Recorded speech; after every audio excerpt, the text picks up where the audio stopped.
Movie start होती है और हम हमारी मेन कैरेक्टर जेना को स्कूल में देखते हैं। अपने स्कूल के लिए पिक्चर ले रही थी। फोटोग्राफर उसे अलग नाम से बुलाता है और जब वो उन्हें करेक्ट कर रही थी तभी उसकी पिक्चर आ जाती है और इसी वजह से वो अच्छी नहीं आई थी। स्कूल में उसका एक बहुत ही अच्छा फ्रेंड है जिसका नाम है मैट। मैट हमेशा उसे सपोर्ट करता है। वो जैसी है उसे बहुत ही अच्छी लगती है। जेना अपने आप को नर्ड समझती थी और स्कूल की पॉपुलर लड़कियों की तरह वो पॉपुलर बनना चाहती थी। एक 7 लड़कियों का ग्रुप था और उनकी लीडर उसके पास आती है। उनकी लीडर का नाम था लूसी। आज जेना का बर्थडे था तो जेना उसे कहती है कि तुम्हें मेरे बर्थडे पर आना चाहिए।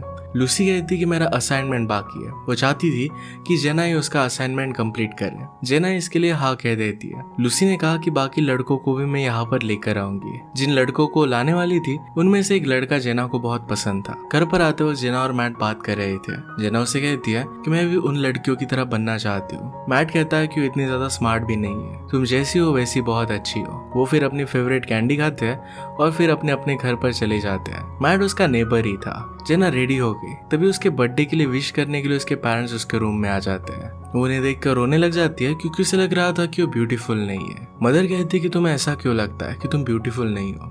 जेना ने उसे मैगजीन्स दिखाया। वो कहती है कि इन मैगजीन्स की लड़कियों की तरह मैं नहीं दिखती। वहाँ पर 30 एज की लड़कियां किस तरीके से होती है इसके बारे में आर्टिकल लिखा हुआ था कि 30 का एज कितना अच्छा होता है। मदर कहती है कि वो सब मॉडल्स है और नॉर्मल लोगों की तरह वो नहीं होती। कभी ना कभी तुम भी 30 बनोगी। तुम आज जिस एज में हो तुम्हें इसी को एंजॉय करना चाहिए। जेना जाकर बर्थडे पार्टी के लिए सब कुछ रेडी करने लग गई। थोड़ी देर में वहाँ पर मैट आता है। वो उसके लिए गिफ्ट लेकर आया था। उसे कहता है कि मुझे पता है कि हमेशा से तुम एक डॉल हाउस चाहती थी तो मैंने तुम्हारे लिए खुद का डॉल हाउस क्रिएट किया है। जेना ये देखती है तो ये बहुत ही ब्यूटीफुल था। मैट फिर उसके साथ एक विशिंग डस्ट भी लाया था। वो कहता है कि डस्ट गिराकर तुम जो भी मांगो वो एक्चुअल में ट्रू हो जाता है। ये फिर उसने हाउस पर छिड़क दी। इसके बाद वो सब लड़कियां वहां पर आ रही थी तो जेना ये हाउस क्लोजेट में रख देती है। वो नहीं चाहती थी कि कोई उसका मजाक उड़ाए। अपने पेरेंट्स को भी वो ऊपर के रूम में जाने के लिए कहती है। सब लड़कियां वहां पर आती है और कुछ लड़कों को भी लेकर आती है। मैट ने अपने फेवरेट सॉन्ग्स लगाए थे और इस पर वो डांस कर रहा था और बाकी लड़कियों को पसंद नहीं आते।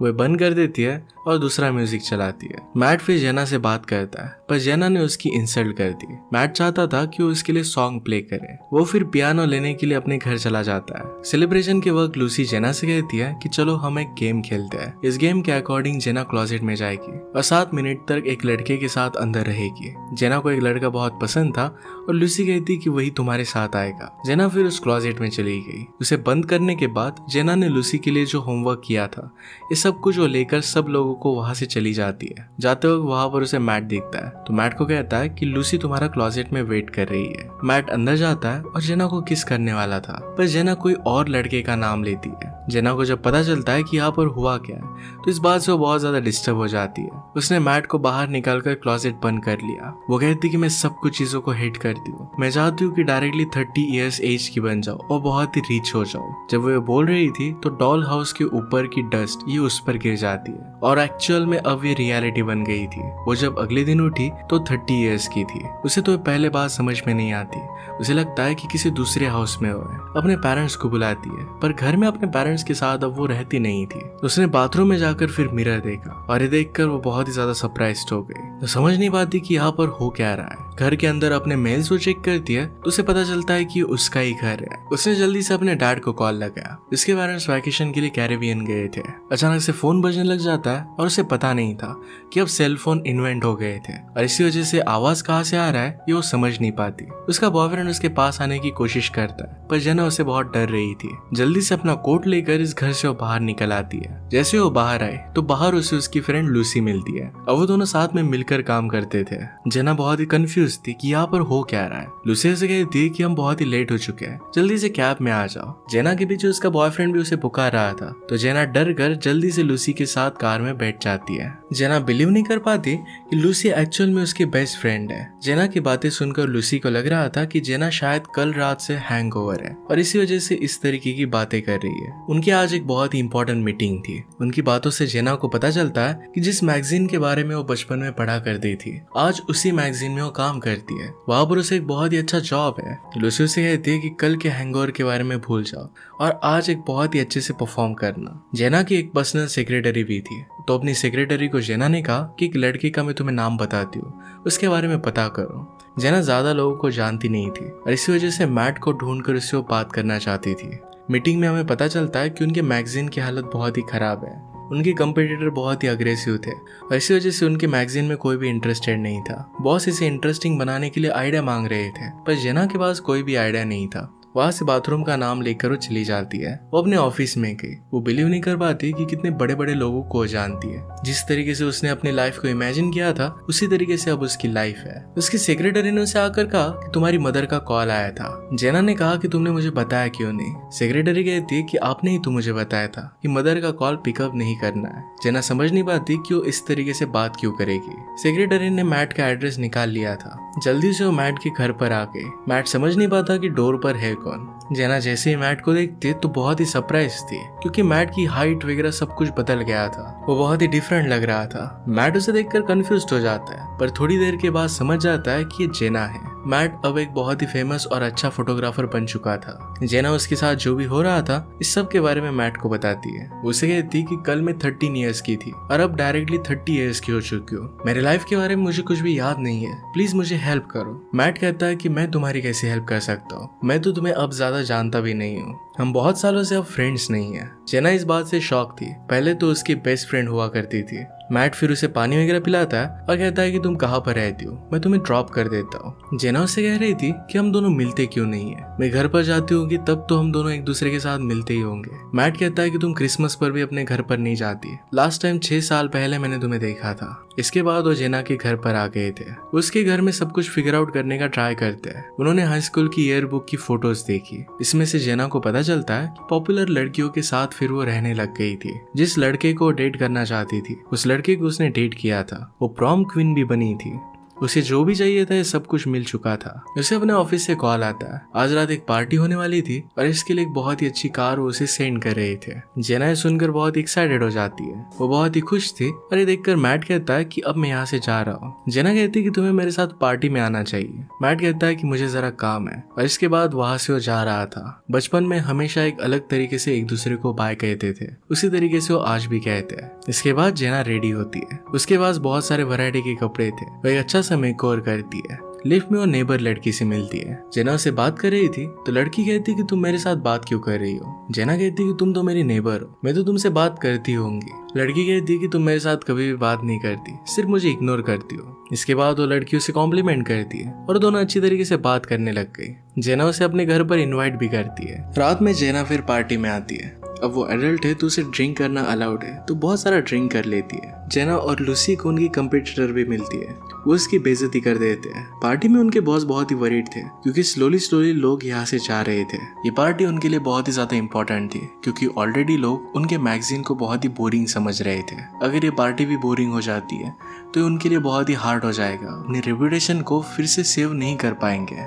जेना कहती कि यहाँ पर म्यूजिक बहुत बोरिंग चल रहा है और इसी वजह से लोग एंजॉय नहीं कर रहे। वो अपने बचपन का फेवरेट सॉन्ग लगाती है। जेना ने मैट को इनवाइट किया था तो मैट वहां पर आ जाता है। जेना अकेले ही डांस करने का ट्राई कर रही थी, पर वो मैट को भी बुला लेती है। इसके बाद दोनों मिलकर डांस करने लगते हैं। उनका डांस बहुत ही अच्छा था, तो स्लोली सब लोग उन्हें ज्वाइन कर लेते हैं। अब इसके बाद हम देखते हैं कि जेना अपनी लाइफ को बहुत ही अच्छी तरीके से एंजॉय करती है। एक रात वो लूसी के साथ बाहर आई थी। लूसी उसे कहती है कि वो लड़का तुम्हारी तरफ देख रहा है, शायद तुम उसे अच्छी लगी हो, तुम्हें जाकर उससे बात करनी चाहिए। लूसी उसे ग्रोन एडल्ट के बारे में बात कर रही थी, पर जेना एक छोटे से लड़के के पास जाती है। जेना कम्प्लीटली भूल चुकी थी कि अब वो 30 ईयर्स की है। जल्दी से लूसी उसे वहां से लेकर जाती है। बाहर हम देखते हैं कि जेना को मैट दिखता है। इतने सालों बाद मिलने के बाद भी लूसी मैट का मजाक उड़ाती है। जेना और मैट बात कर रहे थे तभी मैट की गर्लफ्रेंड वहां पर आई। थोड़े ही दिनों में एक दूसरे के साथ वो शादी करने वाले थे। वहां पर जेना का बॉयफ्रेंड भी आ जाता है। बॉयफ्रेंड भी एक बहुत ही अच्छा सेलिब्रिटी था। मैट के वहां से जाने के बाद बॉयफ्रेंड कह रहा था कि तुम्हें मेरे साथ घर पर चलना चाहिए। जेना इसके बारे में लूसी से बात करती है कि क्या मुझे इसके साथ घर पर जाना चाहिए। लूसी कहती कि उसके साथ जाकर एंजॉय करो। जेना को लग रहा था कि उसके साथ घर पर जाकर उसके साथ गेम्स खेलेगी। बॉयफ्रेंड उसके साथ इंटीमेट होने का ट्राई करता है। जेना को बहुत ही अनकंफर्टेबल लगा और वहां से वो निकल आती है। अगले दिन मीटिंग में जेना के बॉस सब लोगों को कह रहे थे कि हमारी मैगजीन बहुत बड़े ट्रबल में है, हमें नेक्स्ट 2 वीक्स में कुछ ना कुछ बड़ा करना होगा। अगर नहीं किया तो ये मैगजीन बंद पड़ सकती है। ये टास्क लेने के लिए कोई भी आगे नहीं बढ़ना चाहता था। जेना इसके लिए स्टेप अप करती है। कहती है कि हम पूरी मैगजीन को रीडिजाइन कर सकते हैं। मीटिंग के बाद सेक्रेटरी जेना को उसके मैसेजेस दे रही थी। हमें पता चलता है कि जिस तरीके से जेना लोगों को ट्रीट करती है उस वजह से सब लोग उसे हेट करते हैं। उसने उसके एक एम्प्लॉय का आइडिया भी चुराया था। थोड़ी देर में वहां पर काम करने वाली एक एम्प्लॉय का हस्बैंड वहां पर आता है। वो आते ही जेना को किस करता है। जेना को रियलाइज हुआ कि उस आदमी के साथ उसका अफेयर चल रहा था। वो आदमी फिर से उसके पास आने की कोशिश करता है तो जेना उसे किक कर वहां से चली जाती है। जब वो लूसी के ऑफिस से गुजर रही थी तो उसे पता चलता है कि लूसी उसके खिलाफ प्लानिंग कर रही है। वो 2 वीक बाद जेना के अगेंस्ट एक प्रेजेंटेशन करने वाली थी। इस बात से जेना को बहुत बुरा लगता है। रात में जेना मैट के पास आई। वो दोनों वॉक के लिए जाते हैं। वो मैट से कहती है कि मैं बिलीव नहीं कर पा रही कि तुम शादी कर रहे हो। क्या तुम उसके साथ प्यार में हो? क्या उसे देखकर तुम्हारे स्टमक में बटरफ्लाइज आते हैं? मैट कहता है कि वो सब चीजें अब मुझे नहीं होती। जेना उससे कहती है कि हम दोनों के बीच में ऐसा क्या हुआ कि हम एक दूसरे के फ्रेंड्स नहीं रहे। मैट कहता है कि तुम्हारे 13 बर्थडे पर तुमने मुझे वहां से निकाल दिया था। उसके बाद तुम पॉपुलर गर्ल्स के बीच में रहने लग गई थी। उसके बाद तुमने कभी भी मेरे साथ कांटेक्ट नहीं रखा। जेना इसके लिए बहुत ही सॉरी थी। उसे बहुत बुरा लगता है। इसके बाद वो डायरेक्टली अपने घर पर आती है। अपने क्लोजेट में जाकर वो वहां पर रोने लग गए। उसके पेरेंट्स वैकेशन से वापस आए थे। उन्हें देखकर उसे बहुत अच्छा लगता है और उन्हें गले लगा लेती है। रात में बिजलियां कड़कने लग गई थी तो अपनी मदर के पास आकर वो सो जाती है। उसने अपनी लाइफ में जो चॉइसेस की थी इसके लिए जेना को बहुत बुरा लग रहा था। वो वंडर करती कि शायद इसको सुधार पाए। वो अपनी मदर से बात करती है। उनसे पूछती है कि अगर आपकी चॉइसेस को आप बदल पाओ तो आप क्या करोगी। मदर कहती कि मैं कोई भी चॉइस को चेंज नहीं करूंगी क्योंकि हर एक मिस्टेक के बाद मैं कुछ सीख पाई थी। जेना समझ जाती है कि अगर उससे गलतियां हुई होगी तो फिर भी इसको सॉल्व कर सकती है, इसको सुधार सकती है। वो फिर सिटी में आकर मैट से बात करती है। वो कहती है कि हम मैगजीन को रिडिजाइन कर रहे हैं और मेरी मैगजीन तुम्हें एज अ फोटोग्राफर हायर करना चाहती है। वो दोनों मिलकर फिर एक कंसेप्ट पर काम करते हैं, एक दूसरे के साथ अच्छा टाइम स्पेंड करते हैं और बहुत अच्छी से पिक्चर्स लेते हैं। रात में काम करते वक्त अचानक से जेना को याद आता है कि बचपन में जो कैंडी खाया करते थे उन्होंने अभी तक खाई नहीं है। वो फिर जाकर वो लेकर आते हैं। साथ में फिर वो वॉक कर रहे थे। एक दूसरे के साथ बहुत ही अच्छा टाइम वो स्पेंड करते हैं। बचपन में जिस तरीके से गेम्स खेलते थे वही वो फिर से खेलते हैं। इन्हीं सब चीजों में एक दूसरे के करीब आके मैट उसे किस कर लेता है। नेक्स्ट सीन में हम देखते हैं कि इस सब के बारे में जेना अपने बिल्डिंग्स की फ्रेंड्स को बता रही थी। वो रियलाइज करती है कि सिचुएशन बहुत ही कॉम्प्लिकेटेड है। मैट की शादी होने वाली है। मैट के साथ वो आज रात डिनर पर जाने वाली थी पर मैट की फियांसे वहां पर आ गई। वो एक दिन पहले ही आ गई थी और मैट के साथ डिनर के लिए अब वो नहीं जा सकती। आज प्रेजेंटेशन का दिन था। वहां पर लूसी जो अपना प्रेजेंटेशन देती है वो बाकी मैगजीन्स की तरह ही था। ये किसी को भी उतना ज्यादा पसंद नहीं आता। इसमें न्यूनेस कुछ भी नहीं था। इसके बाद जेना जब अपना प्रेजेंटेशन देती है तो कहती है कि मैगजीन में रियल पीपल को हमें यूज करना चाहिए। नॉर्मल पीपल जो देखना चाहते हैं हमें उन्हें वही दिखाना चाहिए। सेलिब्रिटीज वगैरह सारी चीजें हमने ट्राई कर देखी है। अब हमें एक्चुअल ब्यूटी को दिखाना चाहिए। ये आइडिया सब लोगों को बहुत पसंद आता है। इसमें मैट के फोटोज भी बहुत ही अच्छे थे। सब लोग उसे कॉन्ग्रेचुलेट करते हैं। लूसी को इस बात से बहुत जेलस फील होता है। लूसी डायरेक्टली जेना के ऑफिस में चली जाती है। वहां पर उसके सारे आइडिया वो चेक कर रही थी और उसे पता चलता है कि लूसी को दूसरी मैगजीन से ऑफर आया हुआ है। ये लेटर्स वो अपने लिए रख लेती है। जब मैट अपना चेक लेने के लिए ऑफिस में आया तो लूसी को देखता है। लूसी कहती है कि जेना को तुम्हारे डिजाइन पसंद नहीं आए और इसी वजह से रिप्लेस कर रही है। हम तुम्हें फिर भी पे करना चाहते हैं। तुम्हारे पिक्चर्स को हम कभी ना कभी यूज कर लेंगे। उससे कॉन्ट्रैक्ट साइन करवाती है और इसके बाद मैट वहां से चला जाता है। आज रात डिनर के लिए लूसी रेडी होकर मैट के घर पर आई। वहां पर उसे मैट की फियांसे मिली और उसे वहां से पता चलता है कि वो अगले दिन ही शादी करने वाले थे। जेना अपने ऑफिस में वापस आती है तो उसके बॉस उसके पास आए। वो उसे कहते हैं कि लूसी ने दूसरे मैगजीन में जॉब कर लिया है। मैट के सारे फोटोज भी अपने साथ वो लेकर चली गई। जेना फिर डायरेक्टली लूसी को कन्फ्रंट करने के लिए जाती है। कहती कि तुमने ये सब किया क्यों? लूसी कहती कि अगर मैं नहीं करती तो तुम्हें जॉब छोड़ने वाली थी। इसके बाद वो वहां से चली गई। आज मैट की वेडिंग थी तो जल्दी से वहां पर वो पहुंचना चाहती थी। वो जिस कैब में बैठती है तो कैब ड्राइवर वही लड़का था जो हाई स्कूल में उसे पसंद था। वो जल्दी से कैब से उतर कर मैट के पास पहुंच जाती है। उसे कहती कि लूसी ने तुमसे जो भी किया वो गलत था। मैंने तुम्हें धोखा नहीं दिया। उसे कहती कि मैंने तुम्हें बहुत बुरी तरीके से ट्रीट किया है पर प्लीज मुझे और एक चांस दो। जेना चाहती थी कि मैट आज शादी ना करे। मैट कहता है कि इतने सालों तक तुमने मुझे अच्छी तरीके से ट्रीट नहीं किया। तुम टाइम को इस तरीके से बैकवर्ड नहीं कर सकती।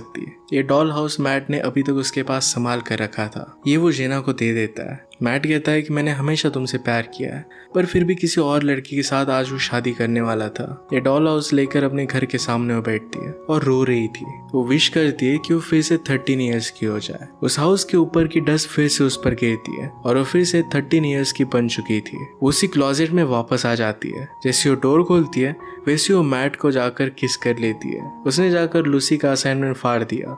उसके साथ अब वो नहीं रहना चाहती थी। अब इसके बाद हम देखते हैं कि जब वो बड़ी होती है तो मैट के साथ ही शादी करती है। एक दूसरे के साथ उन्होंने एक ब्यूटीफुल सी लाइफ क्रिएट की थी। जो मिस्टेक्स उसने पहले की थी अब वो उसने नहीं की। इसी के साथ ही मूवी एंड हो जाती है। अगर आपको एक्सप्लेनेशन अच्छा लगता है प्लीज लाइक और कमेंट जरूर कर दीजिएगा। बहुत सारी मूवीज लेकर आते रहता हूँ तो प्लीज चैनल को सब्सक्राइब कर दीजिए और बेल नोटिफिकेशन आइकन दबाना मत भूलिएगा। हम फिर से मिलेंगे और एक मूवी के साथ। तब तक के लिए थैंक यू और आप अपने आप का ख्याल रखिए।